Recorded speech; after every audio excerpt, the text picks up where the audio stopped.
welcome to another episode of Michaela Up Close, a podcast where I overshare about my personal life and have unfiltered chats with comedians, friends, and experts on all kinds of juicy topics. And they're often related to relationships and dating. So today I'm going to be talking about cross-cultural dating someone from another country, background, culture. And I'm going to be chatting with my friend, local comedian Aden, about arranged marriages and the psychology of attraction. But first, I have to share something that totally blew my mind, something that I learned this week that made me question everything I know.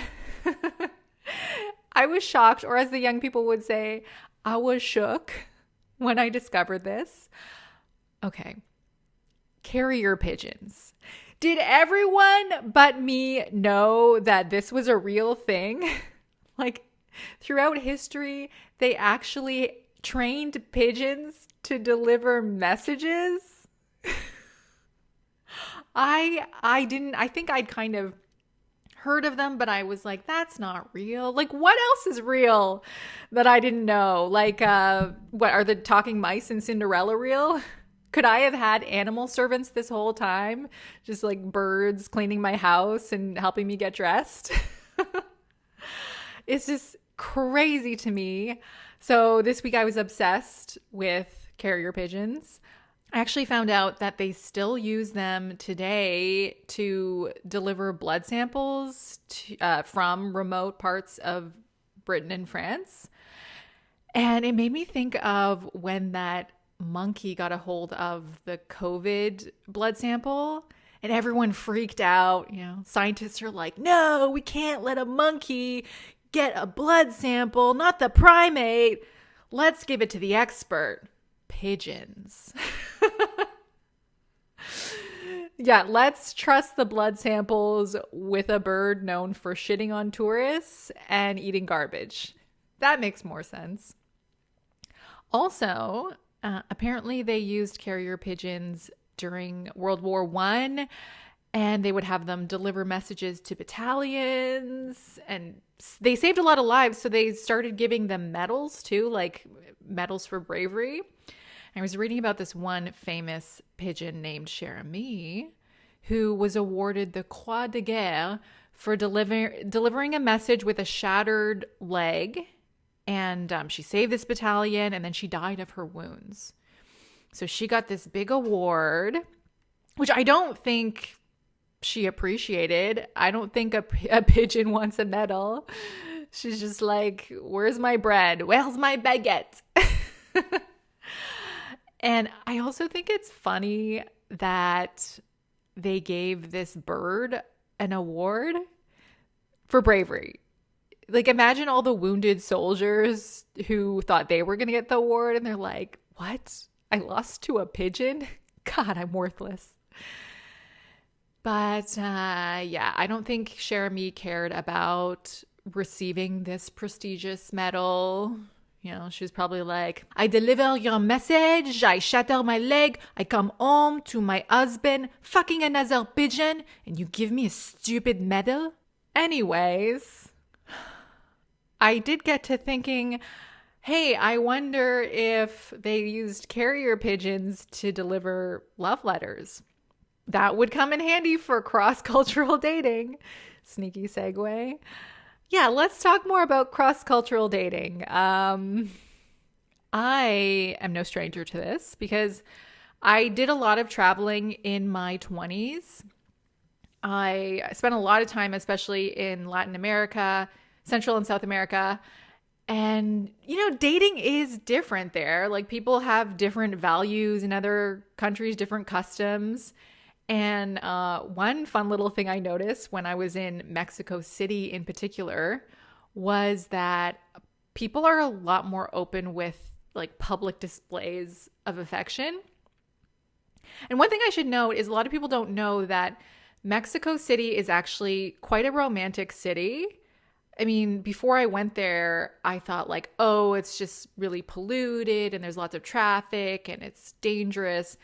But actually, when you get there, there's a lot of art and culture, and a lot of the architecture is very European. Like, a lot of places in Mexico City reminded me of Paris. And so you see all these monuments and statues, and under every monument and statue, there is a couple making out. They are groping each other. They are grabbing each other's asses. They're getting right into it. You know, there's people on the grass, rolling around on the grass. Like, it's just, people are just like open with PDA. And I live in Ottawa, Canada, which is a government city. So people don't really do much PDA. Like, we were social distance dating before COVID. That's the way it is here. But when I was in Mexico, I did date a couple of Latino guys. And I found it a very different experience than any like Canadian guy I've dated, especially like white, born and raised Canadian guy. You know, it's like you go out to dinner with a Canadian guy and he's like struggling to make eye contact. Meanwhile, Alejandro is like sliding into second base before the second course comes. He's telling you you're beautiful. He's stroking your hair. It's just a different experience. And so one of the guys that I dated in Mexico he was really, really nerdy. I'm talking like Big Bang Theory level nerd, very smart. And he was 26 and he was still a virgin. And this is important to the story, I feel, because, you know, even though he was really nerdy and a virgin, it's like sunset would come and he would transform into this Don Juan. And he would be like very sensual and romantic and affectionate. And I'm like, where did you learn this? I feel like with some Latino men, the seeds of seduction are planted very early. You know, they just come out of the womb with like a hairy chest and limber hips. They're like, les salsa, baby.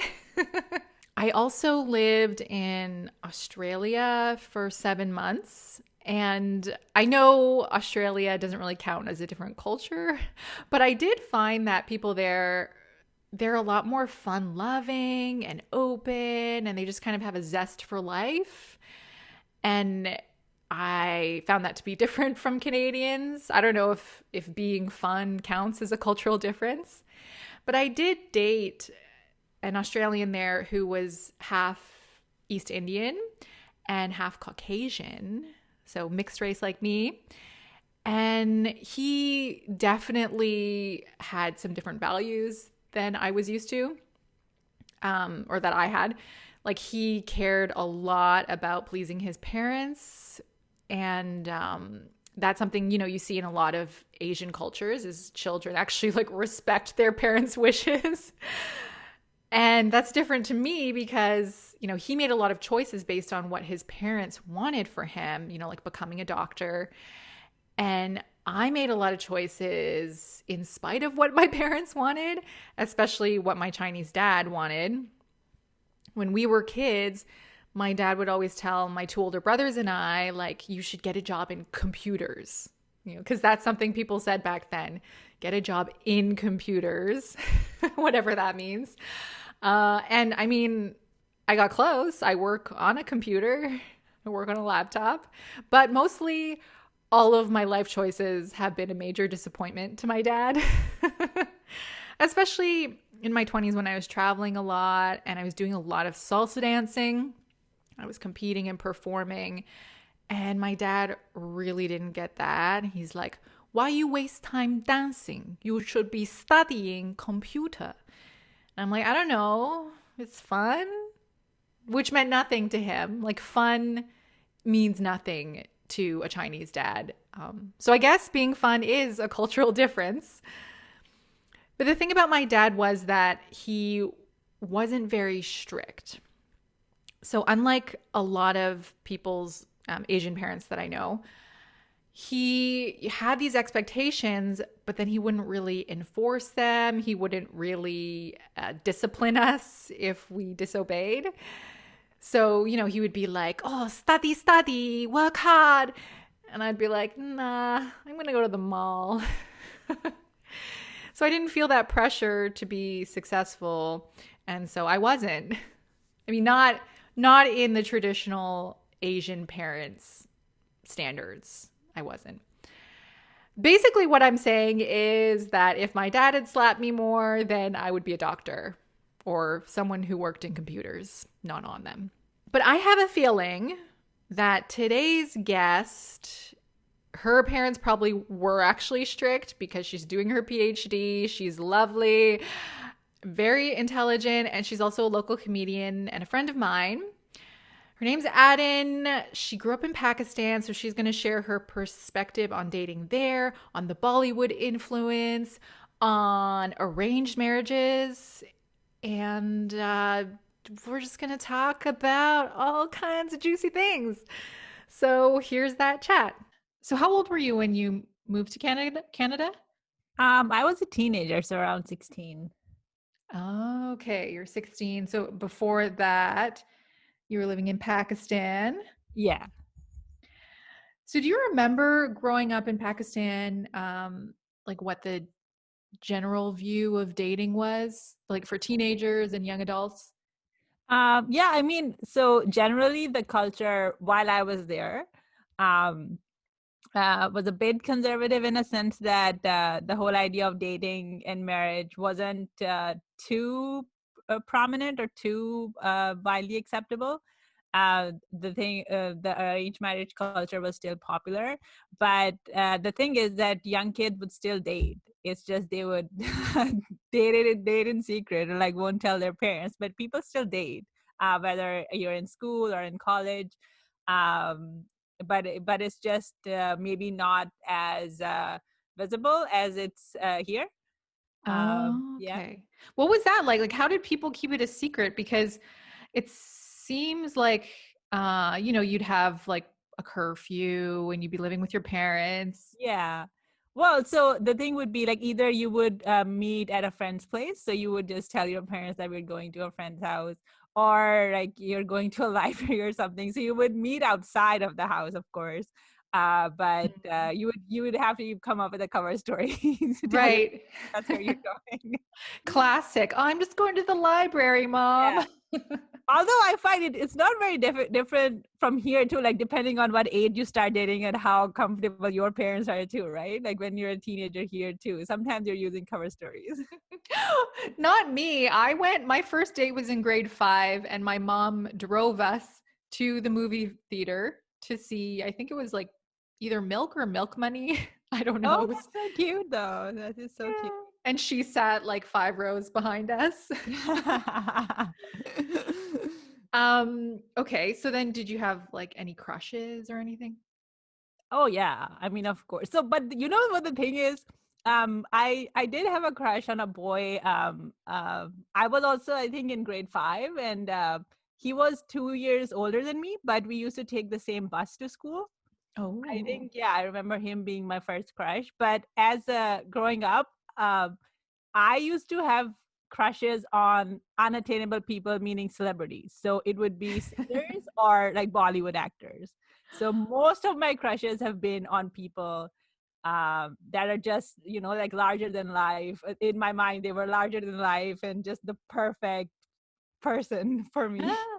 Okay, well, yeah, I think that is like every adolescent girl. Like we had what was it called? Like Teen Bop magazine, and they'd have all the cute boys on it. Like Jonathan Taylor Thomas was a really big one here. So for you, it would be Bollywood stars? Oh yeah, I mean, there is this Bollywood actor. His name is Shah Rukh Khan, and I think people should know about him even if they don't watch Bollywood movies. Because actually, this is not a joke. I think, according to Guinness World Records, he is the most famous movie star in the world. Well, of course, because the population of South Asia is so huge. So he has more fans than Brad Pitt, George Clooney, and Tom Cruise combined. So technically, Wow. he's a bigger star. Okay, so Bollywood was huge. Do you feel like Bollywood shaped your view then, like your expectations of love?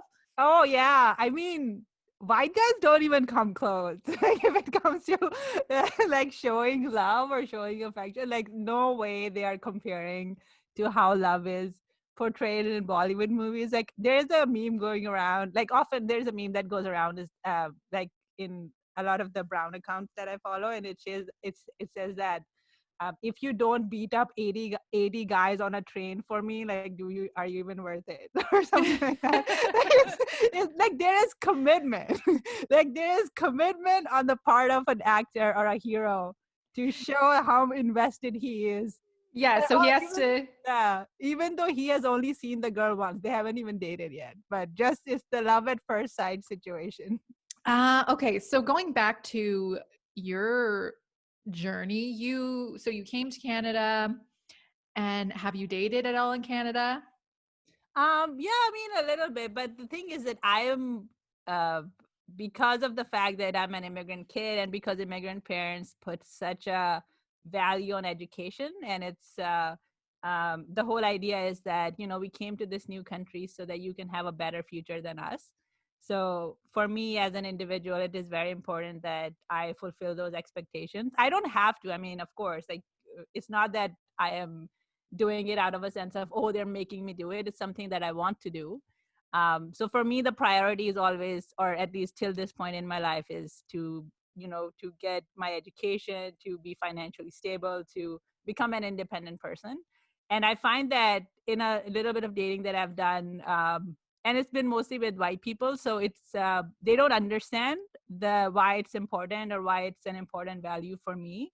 So to find somebody who will match that or who will understand what it's like to be a part of an immigrant household, I haven't had any luck in kind of finding that. Mhm. Okay, so then how come it's been mostly, I know you haven't dated that much, but Yeah. is there a reason it's been mostly white guys?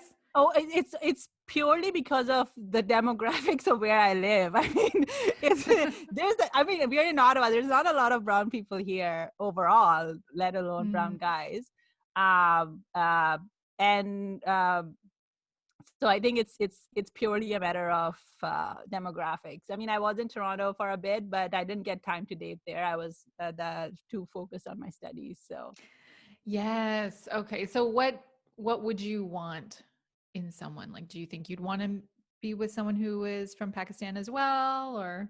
no. So this is the thing. Like for me, it is not about that the person has to be from similar background as me, but they need to understand you know, what it's like to be part of another culture, or you know, what it's like to date someone who is from an immigrant background, how their priorities are. Like, so for example, like, you know, when you're an immigrant, you are integrating in a dominant society. Like I learned the language here, I know how things work, so like I am trying to integrate in this culture as much as possible, right?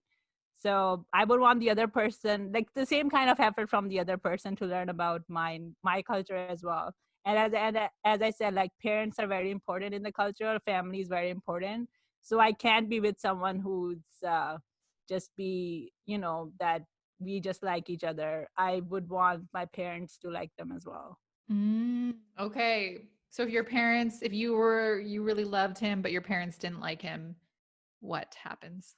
I doubt that would happen. That if I love the person, my parents would object. I don't think they will. But it's mostly the fact that that person would need to maybe integrate a bit into the culture. I Mm, think it would be okay. Yeah, because I feel that if they object, I might still go. If I go through with it, I wouldn't be happy. Like I can't be happy if my parents are not happy with my choice. yes, yes. Okay, so you need them to accept him. So don't date a comedian. Oh, I have never. That was. It's not even about my parents. I have never dated a comedian. Like that's just not my preference, or because I just find that first of all, I think I'm funny enough. I don't need You don't need like to laugh at a man's jokes. sorry. You don't need to laugh at a man's jokes. Yeah, no, I think I would be funnier anyways. Even if the other person was a mute comedian, I feel like I would be better. So either I don't want to be that person who either fake laughs or just doesn't laugh, and then the other person feels bad. And I think like I am the funny one, or like I bring the humor. I need the other person. They could be, you know, have other hobbies or other qualities. I am just not dating a comedian. Ah, okay. What about like what's your fantasy then? I mean, not in the bedroom, obviously, but it's not that kind of episode. But like have you ever thought, oh, it'd be nice to date like a chef or a doctor or a Oh, I mean, Bollywood so star? Bollywood stars, yes. So I really like. I think what I like are people who are ambitious. So it would be somebody. So in terms of education, like that's something like I really like if somebody uh, like uh, are getting advanced degrees, because I am doing an advanced degree as well. But only because then it means that you can talk about a lot of things intellectually. But that's again, like that's just one thing. It doesn't have to be. You don't have to have a degree to be intellectual person. So but Mm. sometimes it helps, or somebody who's an athlete, because I feel with people who are athletes also have the same mindset, like a growth mindset, having goals, achieving them, also learning how to deal with loss, And a six um, pack. and a six, yes. And a six pack. I have never heard someone describe the benefits of dating an athlete in that way. But Usually it's a lot of other things like their body, they're tall, they're strong. because so I read a lot of books by athletes. So I've read stuff by like Michael Phelps or Serena Williams. So I really like when these people talk about these aspects. I'm like, oh, so athletes really have they're very strong emotionally. That's true. Basically, I want somebody with emotional intelligence. That is a very important quality. Yeah. Yes, yes. So are your parents in an arranged marriage? Yeah, they had an arranged marriage. My parents had an arranged marriage. So did they tell you what that was like for them? Oh yeah, so my parents they didn't even meet each other. Wow. They just had their parents show them pictures of each other, and they liked each other, and they approved it, and then they got engaged. And Oh. once they got engaged, and that time, I mean, they didn't have cell phones or anything, so they would write letters to each other. And then actually they met once they were engaged, and then on their wedding day, like that's when they met in person.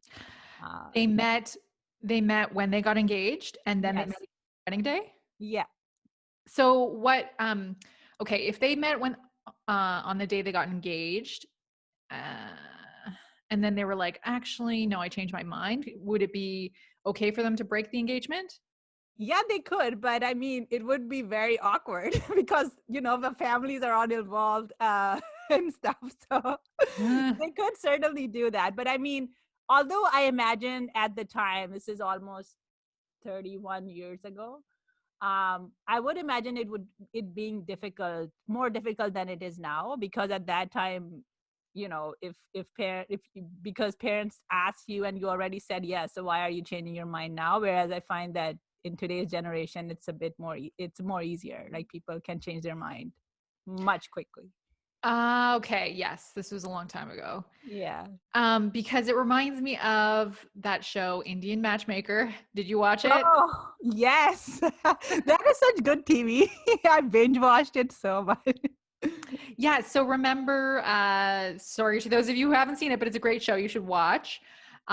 There's a couple in that show that they were like the most traditional couple that was matched, and they actually did get engaged, and they had like this big engagement party, and then they didn't show this in the series, but in articles later, they revealed that they had broken the engagement. Yes. What did you think of that? Well, I think in that case, the guy clearly was not ready to get married. I mean, the interviews or the show throughout the episode, you could see he's just not ready.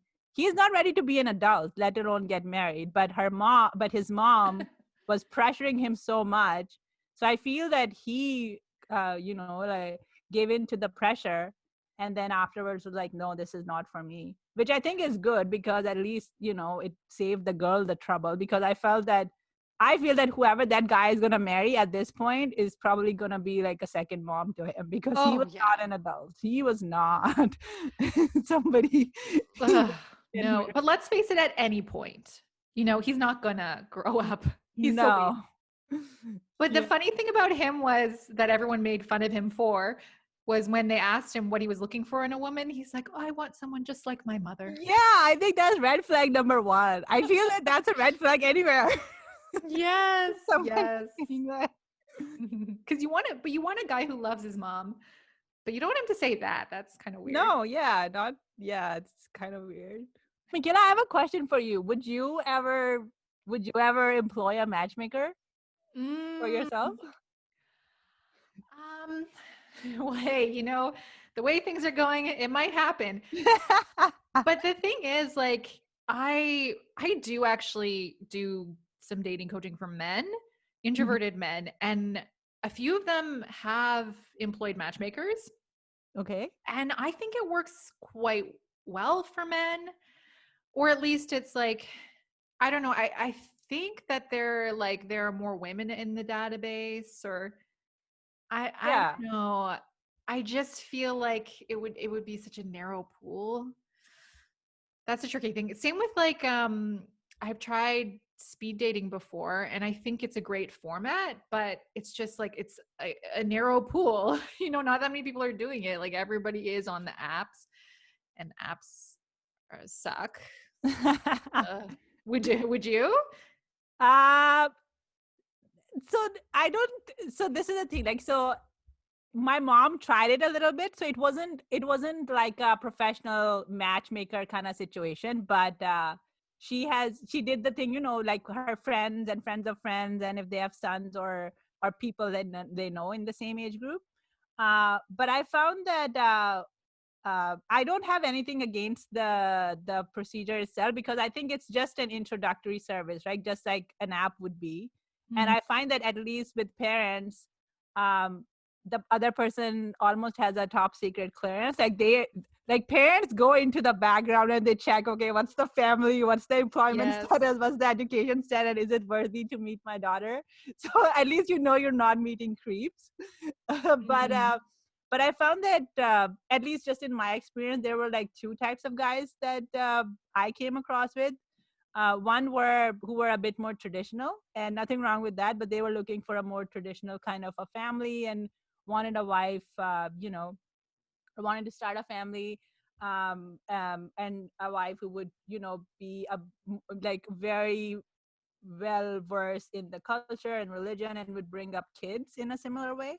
Yeah. So they wanted somebody from a similar background, and that's why they or they were okay with matchmaking. And the other cohort was, it was actually similar to what your friend Alice was talking about in one of your podcasts. Like they were older men, like mid-30s, and Hmm. they were just like ready to settle down and have kids. They were like, no, that is not where I'm at with in my life, right? So those were the two kind of people that I came across it. But it was a learning Yeah. process going through that. Yeah, and I think the people who do sign up for matchmaking services are at that point where they really want to get married and start a family. Yeah. Yeah. So some of them wanted something very traditional. So how's that different from what you would want? I think for me, it's like when you are a bicultural kid, you are taking in aspects from both cultures, right? So as much as I love the way from where I come from, and I know my culture, my religion, like everything, but I also have now grew up here for the other Mm. half of my life. So um I also, and I'm working very hard on my education, my career. So I kind of want what Michelle Obama said in one of her podcasts. She said, like, you want a LeBron on your team. So like when you're getting married, especially for women, like make sure that he's a LeBron, in a sense that he will help the team win, or like he will want you to win as much as you want him to win. So the whole idea is that, especially for women and ambitious women, you want a partner. You don't want a mama's boy. You don't want somebody you have to take care of, right? You want somebody who will do their share of the work and support you in your goals as well. Yeah, that's very true. And I was thinking about this today that it's tricky, even in, Canadian culture, Western culture. There is like, we think, oh, we're feminists and women are equal and whatnot. But then there is the whole thing of what it means for a guy to be chivalrous Oh and what yeah, we consider to be a gentleman. Yes. And so yeah, things blur because it is nice when a guy opens the door for you, when he pays for more. And I know a lot of women would want to stay home. Yeah, yeah, if Not they as want to, common here, but exactly, right? Because then they're and that's, I think that's a discussion that you and your partner have has like after, like, okay, well, how are you going to divide responsibilities? It's just that it doesn't need to be an expectation that one gender would do this and the other would do this. Like whoever is comfortable uh yeah. doing what they want to do. But Michaela, for you, because you are also like running your own business and you're very independent. So what kind of a person is your ideal in terms of, do you want to live abroad, or do you just like, you're like, I can take care of myself? So No, well, people who meet me probably, I don't know, actually I don't know what they think, but keep in mind, like, I was religious for a long time, and my ex-husband was very traditional in that, like, he was open-minded, like he was like, do whatever you want, but he was also very much a gentleman. And a lot of the ex-boyfriends I've had have been very much the type to like open doors, open the car door even. And yeah, just that type of guy. And so I kind of have come to expect that. And also I think that I have like an unfair view. You know how women feel it's so unfair because now we're expected to do everything? Like, oh, yeah, we work full time and we're expected to like help yeah, around the house and all of that. I think like I would have unfair expectations in the house of the guy. Like, it's like, I don't care if he's a doctor. Like, if he's not cooking and doing the dishes, like, what am I doing with him? no, but that's fair, right? Because even if he's a doctor, he should be doing his share in the household as well, because you're also working outside the Mhm. house, right? Or like you also have a career, so Yeah, it's true. But what would I be looking for other than that? Like, I actually do really like men who are a bit more nurturing. oh yeah, Yeah, and also very emotionally intelligent. That's really important to me. Compassionate and kind, yeah. which I know, like, people who've listened to every episode of the podcast, they get like the horrible stories from the dating apps and stuff. But actually, a lot of the guys I've dated have been like that, like just very kind. Some not so emotionally available, but they were emotionally intelligent and kind and considerate when they were around. um, yeah. So, uh, arranged marriages. Would you like? How would you say they've evolved? Oh, they've evolved quite a bit. So like for example, like in my parents' time, they didn't meet, right? They just saw each other's pictures, and they actually met on their wedding day. But now, both in a Western context, or especially in a Western context that I know from my friends, it's not, even when people call it arranged marriage, it's not arranged. I think it's more like an arranged introduction. Again, like uh, if parents know in their circle, like somebody would be good for my son or daughter, they would like the kids to meet, but the kids now still date. So it's not a you meet and you're engaged and right away. People Oh, like get time to date, get to know each other, and if it works out, doesn't work out. So kind of like in the show, if you yeah. when you saw Indian Matchmaker, right? Like the matchmaker was just introducing people, then they actually went on dates and That's to why none of them worked. They none of actually them. had time to get to know each other. One thing though, Michaela, I found that, so I was reading this book, The Paradox of Choice, Hmm. by Barry Schwartz. So he argues that in a Western context, now we have so many choices in everything, that it actually paralyzes us in making a decision, which is a bad thing. And I find, I was just thinking like how it is, like in an arranged marriage in my parents' time, they didn't have much of a choice, right? It was just like these one or two people that my parents have seen, and then I'm like married, and now I'm mostly stuck with this person for a Yeah. long time Do they because seem divorce was, happy though with your do your parents seem happy? yeah. Okay. But the idea also is that I found that in a arranged marriage context in that time, there was a lot of focus on commitment. So the idea was that, love happens like over time, it will happen, but you are just committed to this person because now you have to make it work. Mm-hmm.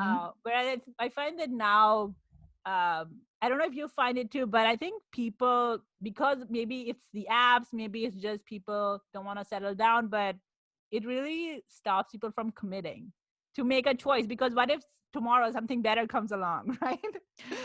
It's so true. Oh my gosh. And you really sense it from people. Yeah. But I was talking to a woman a while ago, and she had had an arranged marriage, that she let her parents choose. She just kind of put her trust in them, and it ended up being terrible, a Yeah. terrible relationship. And she realized that she just like, she didn't want to have to choose. She just kind of gave her Oh, yeah. power of choice away. So I think that is the danger when you're doing it from a place of just like not wanting to choose for yourself, like not wanting to take that Yeah. initiative. Whereas if you're, I think it sounds like, you, if you take it as like, okay, they're helping me, but I have the final say, Yeah. Exactly. Yeah, because I feel not choosing is also a choice. You are making a choice by not choosing, right? That's so true. But there's so many decisions we have to make. Sometimes it's just, I think like, I just want someone to decide for me. Like I love it when so one of my good friends, whenever we go out for dinner, he always chooses. And I love that. That's like our thing. Like he will just decide, he'll choose a place that has like a vegan option, and he enjoys that. And I enjoy being surprised and just having someone else choose. And that's fun. I don't know that I would apply that to a husband. Yeah, and that's the thing, right? Like I think we can choose areas of our life where we want to make the best choice, and we would actually like to wait. And whereas others where, okay, where do we eat? Where do I eat? I don't have a preference. I'm okay. I don't Mhm. really need the best possible lunch every day. Yeah. Low stakes. It's a low stakes decision. And how would you not resent your parents if they chose wrong, right? Like, wouldn't you be mad? Oh yeah. So I think my point was that I don't didn't mean to say that that was the perfect way to do this. I just found that, um as in relationships though, maybe it's just the fact that in communitarian cultures, because family is so important, Mm. there is this idea that you try to make it so you're not running away at the first sign of trouble, maybe, or you're not running away at the first sign where you're like, oh, something better came along, but I did commit to this person. So there is certainly a bit more maybe focus on the commitment aspect of a relationship as well, as Mm. opposed to just seeing that this is the best person for me in the moment, and if I change my mind 2 years from now, I'm out. Yeah, I think that's really big. And also trusting that love grows Yeah. and deepens. Like I dated a guy, one of my ex-boyfriends was Sri Lankan. And so I think his parents were in an arranged marriage, and his view of love was very much like, oh, that will come. Like love comes, it just does. Like he didn't really believe in like love at first sight, or that you have to have like this instant spark and attraction. The fact that he was saying that to me, I don't know if that's a good sign. No, but we did stay friends for a while after we broke up, and he did say that of like other girls that he dated. He was like, oh yeah, like I like her, and the we just need to get to know each other better. Love will come, sort of thing. Like that was very much his view, and I can appreciate that for sure. I think eh, sometimes I wish that I could have that view. I've heard different things. Like, what do you think? Do you think love can grow with almost anyone that you somewhat like and have chemistry with, or not? I don't think so. I don't think it grows with everyone that you come across, but I do think that. So I've been reading a lot in terms of like psychological books and why we get attracted to certain people, and I have a lot of them make this argument that if there is intense chemistry, it's probably dangerous because that's probably you're forming a trauma bond, like this Mm. term, because the idea is that person is probably activating some childhood wounds. So if your caregiver or if your parents were somebody like who were hot and cold, so sometimes they were available when you needed something emotionally, and other times not, you come to associate that with love. So when you are an adult, you're more attracted to people who will give you attention sometimes and not other times. They're like, oh my god, we have such intense chemistry. So yeah, when your meeting is so intense because the whole week the person ignored you and then one day you meet, you're like, oh my god. Whereas if you meet somebody who is giving you attention, or who is is approaching or giving approaching love in a healthy way, you almost find it boring because, oh my god, why is this person replying to me all the time? Or like, why are they available? So from that perspective, I do think that a healthy love would be something that grows over time as you get to know each other, as opposed to just meeting and then putting that person on a pedestal, and then we have confusing intensity and push pull dynamics with love, because I don't think that's a healthy form of love or something that's suitable for a long-term relationship. So true. And I have been thinking about that more and more lately. Of course, I am very familiar with that theory. And yeah, when I think back to some of the times when I felt intense attraction to someone, and I think like, well, what happened in our first meeting? And there are very specific things that happen that I'm like, oh, that had something to do with it. Like that's what actually triggered it. Just like maybe a little bit of like a push pull. Maybe there was a little bit of like they're really there, they're really available, and then like all of a sudden they ignore you, but it's so subtle that you kind of forget, and then it's only when you really look at it with that view of like, oh, what is this attraction real? Is it actually just something unhealthy? So yeah, that's really interesting. Do you find that you have a pattern? Did you ever like look back into the people you've dated and like, oh, that's like Yeah. Well, I talked about this a couple weeks ago when I had Alice Anderson on. And so yeah, everybody probably already knows like the emotionally unavailable man thing, because my dad did, well, he's Asian for one. Like they're not Asian dads aren't known for being the most emotionally available. They're not going around like hugging you and telling you how much they love you all the time. It's not their way.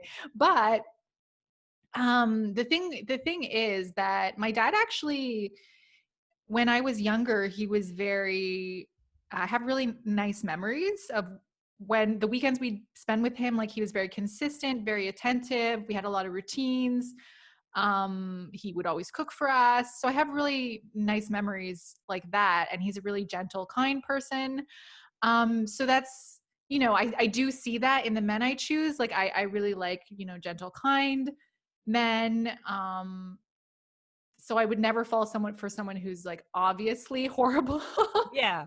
But then there is that like, oh, either they're moving away, or they're not in a place in their life where they can date. They're too busy. Yeah. It's like non-committal. And then the other one is like, just eventually at some point being like, okay, well, this guy's really nice and good and solid and emotionally available. So I'll really try to make it work with him, but there's just not enough chemistry. Yeah, that's true. Yeah. I mean, so for you, I know you haven't dated much, but have you noticed any sort of like patterns of attraction?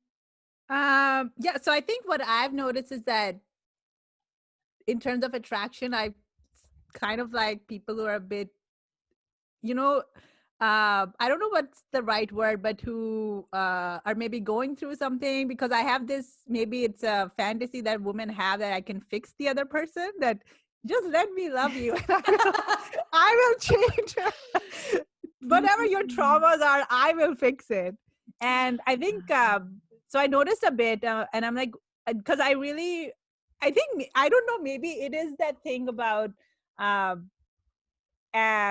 immigrant, I don't know if it's true, it's just my theory, that you are always supposed to succeed. So anything that comes your way, it's like you can't fail at it. So it's almost a project. So another person becomes projects. Like you because otherwise I am a failure, right? And now Right. I'm reading a lot more on it that how it's you can't change another person. They are their own person, so either you accept them as they are or you don't, right? And I read this quote the other day where somebody was like, "How difficult it is when you want to change a habit of yourself. So how can you think you can change somebody else?" So I think that's something that I would be like more cautious going forward is to be more accepting and not trying to fix the other person. Yeah, you like the rescue men, Yeah. which comedy clubs are brimming with them. Oh my God. Yeah. Do you consider yourself an empath? Yeah. Oh, yeah. I am. I am a very empathetic person that I know, and also a highly sensitive person. So Mm. somebody would say a little, like something little would just be like pierce through my heart, and other people like it doesn't even make a difference. But so I have done these online tests too. You know, when your personality type or whatever, and The I BuzzFeed read tests. yeah, I read on them too. So definitely empathy. I score very high on empathy and sensitivity. So, and Mm. the idea, and when you are a highly sensitive person and an empath, that's a dangerous combination because sometimes you can attract narcissists or you are attracted to narcissists because again, the idea like, oh, please let me like whatever your trouble is, and the other person is not, like uh, is not empathetic, and you are trying to do the work for both of you. So Absolutely. So true. And that's why I thought, like, oh, you must be an empath because usually empaths are the ones trying to help people, trying to yeah. fix things. Yeah, and I'm definitely empathic as well and very highly sensitive. And I did like the last guy I dated was a narcissist. So, but that's actually the first time that's happened to me. So, I don't know if that's a good thing or a bad thing. Maybe it means I'm like embracing my true self.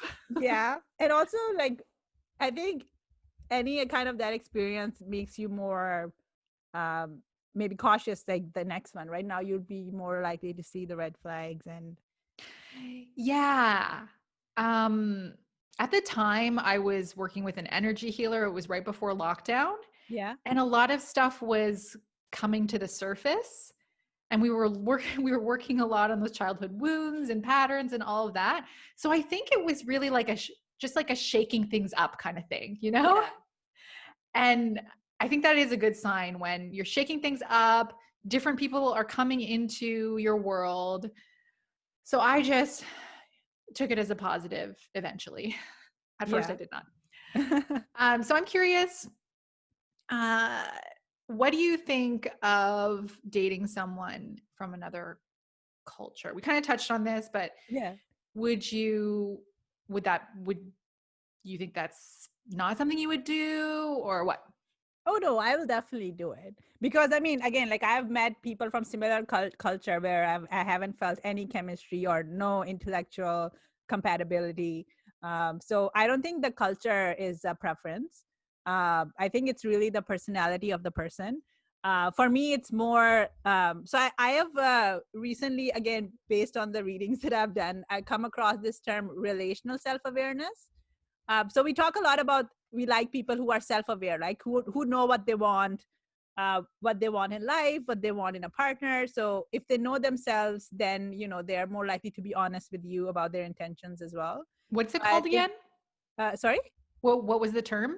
so that's just like self-awareness of the person, but the relational self-awareness, the term that I read about is that how if the person is aware, how do they act in a relationships. So do they know that what is their do they engage in protest behaviors, for example. So if they're angry, do they shut down or do they want to communicate, or if they make the other person angry, or if they sense that they have done something wrong, do they apologize, do they know how to repair.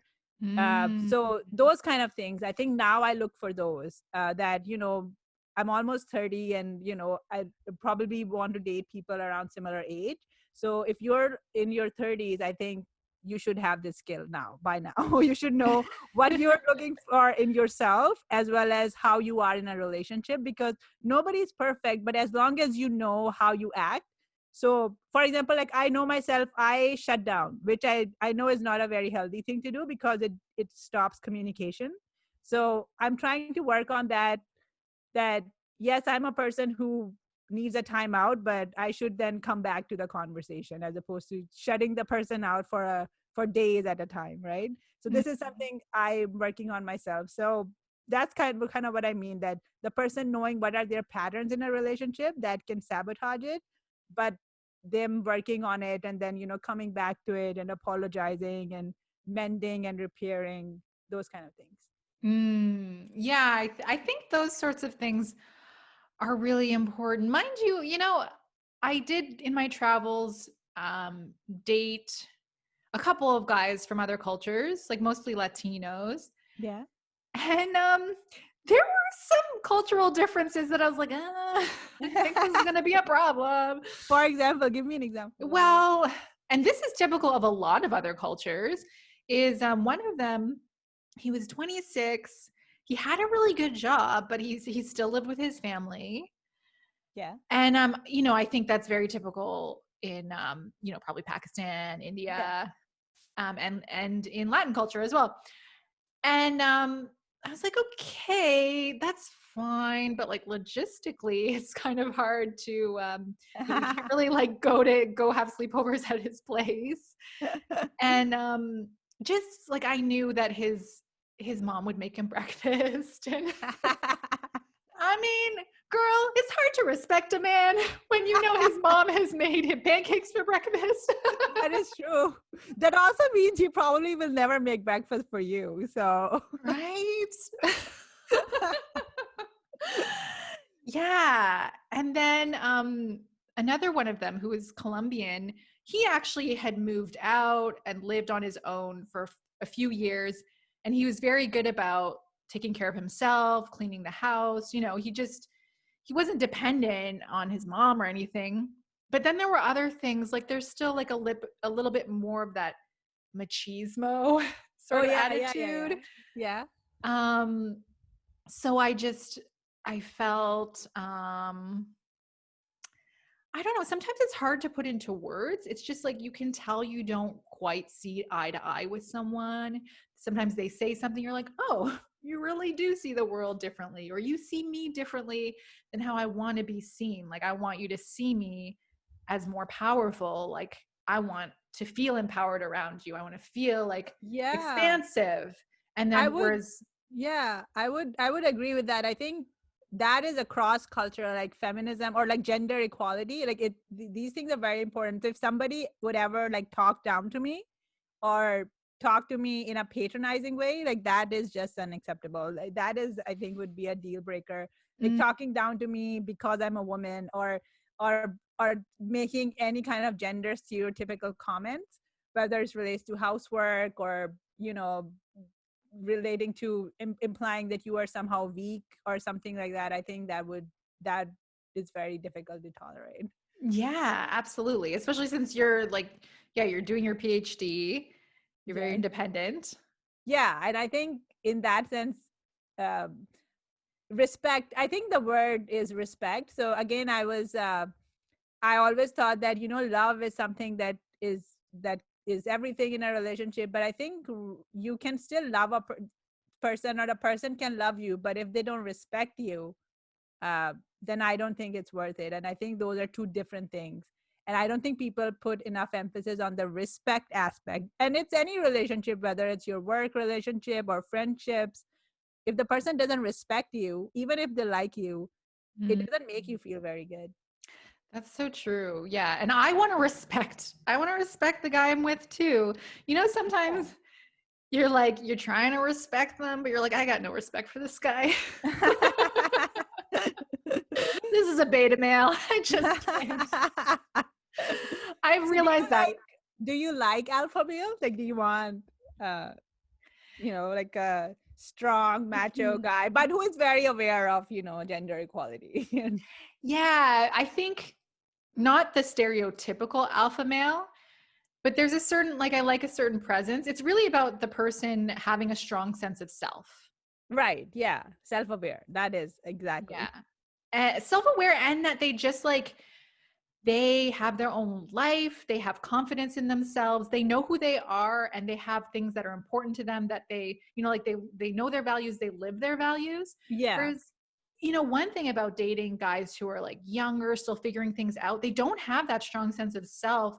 They might be just kind of like floating around, and then they don't have like passions. They don't really know what they want. It's not just about ambition. It's just like just knowing who you are. And because I'm like, and I think you as well, I have a strong sense of self, or a Yeah. strong personality, not in that I'm like overbearing, but that I'm like, I have a lot of intense Yes. passions and views and beliefs, and that can really like overwhelm someone who doesn't have a strong sense of self. Do you think, how much do you think age is a factor? Because, where we talked about Priyanka Chopra earlier, and I mean, Nick Jonas they're 10-year apart. Like she is 10 years older than him. And same with like Meghan Markle is, I think, 3 years older than Prince Harry. So 3 years, that's nothing. Come that's on. not, yeah, that's not, but I mean, in terms of like, uh, because I've also like met guys who are like in 35 and have no idea about the direction their life is going or what do they want. At that point, you're like, okay, it's not going to happen. Lost cause.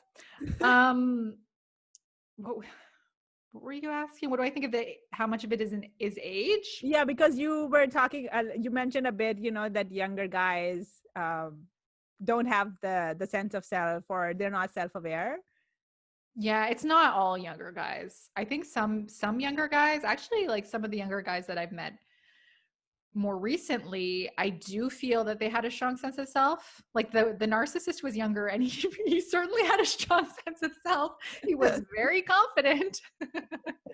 um, but yeah, I've met younger guys who just, some people just know who they are, and Yeah. that's that. Like they always have, they always will. Mostly they grew up in um, good families. They were Yeah. loved. Yes. They are securely attached, or they know how to form secure attachments. I'm reading Exactly. too much psychology books in lockdown. Yeah. Yes, but yeah, I love attachment theory. Exactly. They have strong attachments, strong sense of self. They got lots of encouragement. They're Yeah. good. But then yeah, a lot of guys I think, and women too, go through a second wave, just like coronavirus. They go through a second wave of finding themselves. Yeah. So they kind of like, after university, they might get a good job. And then in their 30s, they're like, wait a second, this isn't the life I actually want. And then they Yeah. go off searching. And like, it's very difficult to date someone who's in that phase Yeah. of their life. Yeah, Yeah. exactly. Yeah. What about race? Do you think race is an issue? So for me, again, the idea is that if it's a white person, again, I would date them, but they need to be very aware of how racism impacts people of color. And especially like if we're going to have kids, we're going to have discussions with our children if they're biracial, right? And I think that, again, in terms of the people that I've met, the white guys that I've met, what I've found is that there is a lot of performative solidarity that, oh, racism is bad, that, oh, like Mm. this thing happened, I'm sorry. But at the same time, if you bring up sometimes concerns, they could be as little as, oh, this person, uh, I said something wrong. I mispronounced a word because, of course, English is my second language. But they laughed or they snickered, and that didn't feel really good. Mm. Or this person mispronounced my name. So yeah, these are small things, but if you go through them every day, they kind of like take a toll, right? So if I'm talking to let's say my hypothetical white partner, and they said, well, yeah, but I'm sorry, but that's not that big a deal. So I can't take that invalidation. So I need this person to be aware both of the big structural issues that impact people of color, but then also knowing that how it impacts day-to-day lives. It impacts, like, I know when people are making fun of my parents' accent, I know when somebody's talking down to me, I know when I meet somebody for the first time and the assumptions that they're making. And then I say something, and they're like, oh, you know about this subject? Yeah, I'm doing my PhD. It's like, oh, okay. So like, it's, and it's constant surprising when it shouldn't be surprising. Like they're surprised that you're smart? Yeah, or that you speak, you know the language, or you know you're working at this government department, or you have these hobbies, like the idea that like you do comedy or things like that. So just the fact that every day you are either people are making assumptions about you, or the other side where people applaud you for breaking some sort of stereotype, where is that's not my intention. I'm just being me. I am not going on in the world like, oh, I'm going to break this stereotype today or the other one. But I find that it's very difficult to talk about race in a day-to-day context. And also, if it's a white person, they're going to have white privilege. So I don't want somebody who doesn't recognize the privilege that they have, in their daily life, and instead get defensive. So yeah, I think the discussions around race are very important for me, and I want somebody who will be ready to have those discussions, just like Prince Harry does now. Since he has married Meghan Markle, that guy has become the epitome of wokeness, white wokeness. Because I think just recently he said something that now he realizes, after talking to his wife, what it's like for people of color to live day to day. And so I want somebody like that who is willing to change their mind. Yes, yes. So we're going to wrap things up with some rapid fire questions. Are you ready? Yes, I am. So, what's one thing you would tell your 18-year-old self? Oh, use a conditioner for your hair. Oh my God. Like, one thing, I should have used a conditioner for my hair, because the way they're. What? Now Wait, I miss. you Sorry? were not using a conditioner until you were 18? I don't know. I wasn't using a conditioner till a couple of years ago. I would just use to shampoo my hair. Oh my And God. I didn't realize, yeah, how important that part was. So Your now, yeah. your mother never taught you to use conditioner? No, she would just oil my hair a lot. So she would always oil my hair before I will shampoo them. And then I will just shampoo them. So I got a lot of oiling done in my hair, but I never thought about like using a conditioner. Wow. Okay. And if you could have dinner with any three people, dead or alive, who would you choose and why? Well, the first is Shah Rukh Khan, the Bollywood actor that I said. Like he's 55, but God, he looks good. You're still in love. Still in love. Second is Jacinda Ardern, the Prime Minister of New Zealand. I really like, I really like the way she is as a leader. And third is Hassan Minaj, one of my favorite comedians. You So love him. I've heard you talk about him before. yeah, I love him. Yes, I do. And what is one of your secret skills or talents? What are one of my? Oh, well, I think it would be that. I think it's secret in different contexts. So like the people in comedy don't always know that I'm also an academic, and then people in academia don't always know that I do comedy. So it's I try to keep those two lives very separate. That's probably smart. Yeah. Any others? Well, I did kickboxing for 2 years, and I'm gonna go back to that. So okay, yeah, kickboxing. yeah. Cool. You probably have very strong quads then. I try. Yes. And the last show that you binged? Last show that I binged. The Good Place. I was watching the final season when it came out. That's a good show. How was the last season? I think it was good. The ending did make sense. Like it made, but yeah, it was interesting. It kind of made me think that we don't really think about afterlife day to day activities, but there are just so many theories about what happens after we die. So that's another topic that I think next time there is a lockdown and I am on my reading binge, that's what I'm reading. So this lockdown was all these psychological theories and how to be better at relationships.